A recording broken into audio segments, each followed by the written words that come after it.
Dave broke his femur in 1994, and that was kind of the beginning of the end for Dave. And he dabbled around filming a little bit, but that next year is when he actually, in '95, is when he picked up a camera and actually started shooting.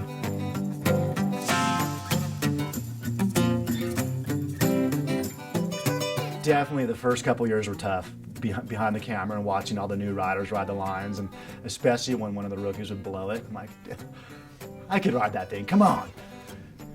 But at the same time, it was kind of a relief to not be so putting your ass on the line. And the kind of riding that I did, the big mountain riding and just going fast through rock lines and trying to flash these wicked chutes and rocky, peppery lines, it's a bit of a relief for sure to be behind the camera. He doesn't have any formal experience or training other than me just saying, here's a camera, there you go, focus, composition. I just explained a few things to him and he just basically started pointing and shooting.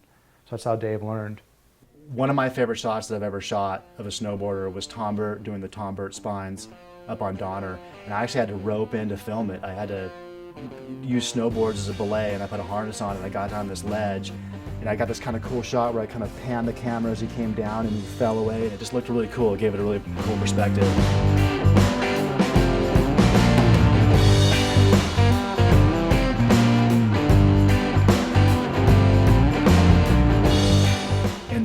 Was just incredible. I mean, the line had never been snowboarded before. It was one of the steepest, gnarliest spines for sure at that point that anyone had ever done. And Tom greased it really well on the snowboard, and I got the shot really good too. So it was kind of really satisfying to see those elements come together as a team, as Tom as a rider and me as a filmer. So that was, it was almost as satisfying as riding it myself. Although I don't know if I'd actually ride that line, maybe. When Standard was shooting TB6, I was up there just dirt bagging it, and the Hatchetts saw my tracks in the mountains and were like, we'd love to look at that footage. Like they had already had TB6 pretty darn close to cut, and then they got this footage and were like, we got to put this in the movie.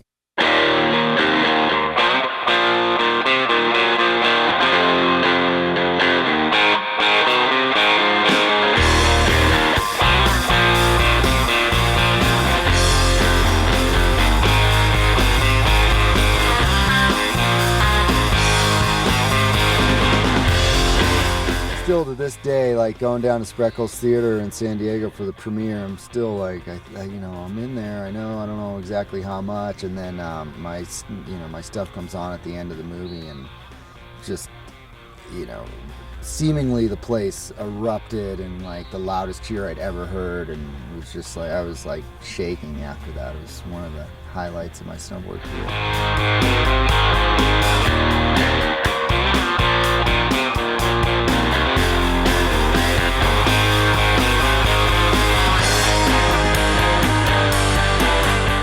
We used to do all the main world premieres at Spreckles Theater, and look at this, the second row, totally full.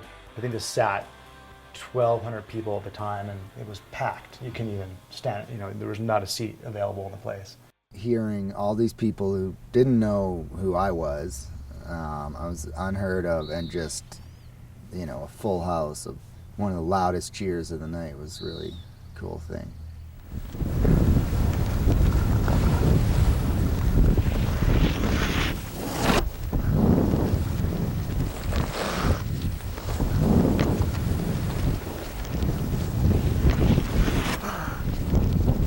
When I grew up, I liked standard movies, but I never really appreciated the powder riding and lines and stuff. And the first day I went out, I went with Burt and Noah Salasnik, and they were riding some lines in Tahoe Donner, and it was so humbling. I was just like, holy shit.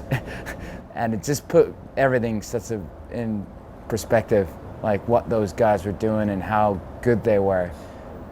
Mike would always just randomly send these videos to my dad, and my dad would be like, yo, dude, check this out.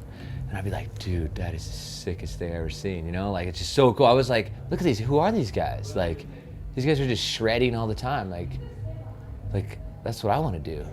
I had heard about Lonnie through the grapevine, obviously, ripping the park in Mammoth. And everyone would always say, like, Lonnie just laps the park all day till like the bitter end and just stomps everything, goes huge. And I just looked and I could just tell that if he was given the opportunity with the right film crew and the right riders, that he was probably going to shine and do really well.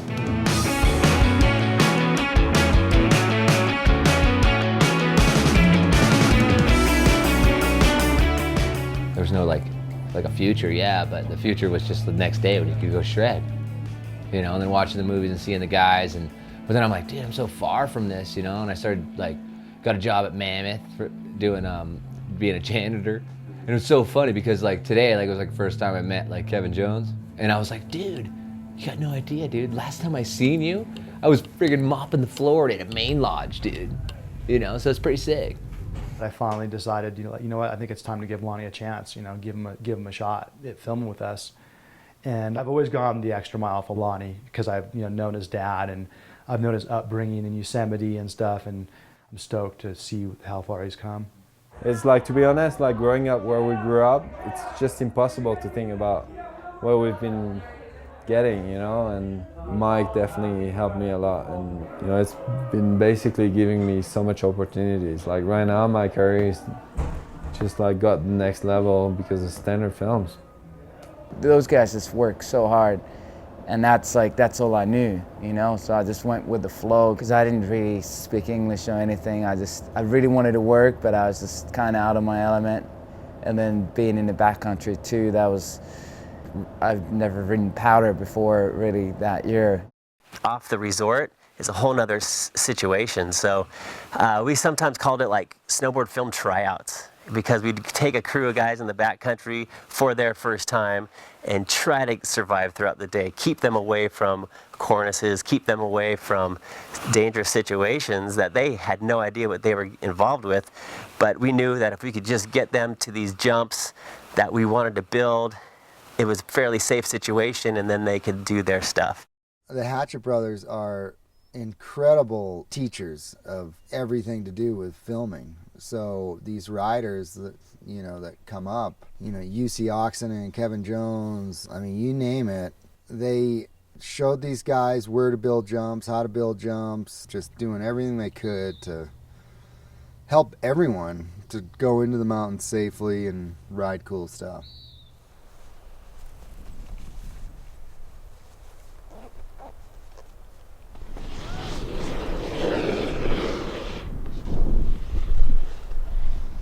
Obviously, the TB series was amazing. All those older guys just, murdered it, and we're still trying to live up to what they did then, but now kind of in our own way, spinning like maniacs and hitting big park jumps, and it's kind of crazy, but I'm pretty stoked to be part of this generation, but as well as jealous to not be in the generation of all those dudes. TB 4 to 6 is when the pendulum just swang, and the video sales were going through the ceiling, sponsorships were up, all the riders were getting paid good, and it was just it was just all of a sudden I can buy a house now, I can make a living off of this.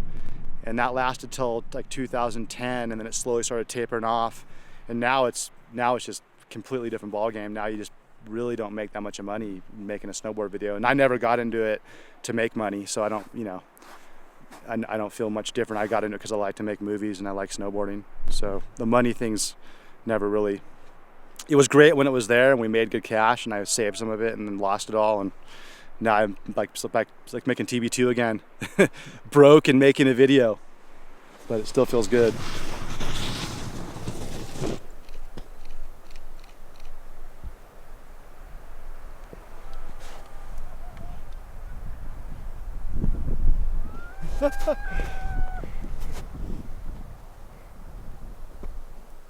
Yeah.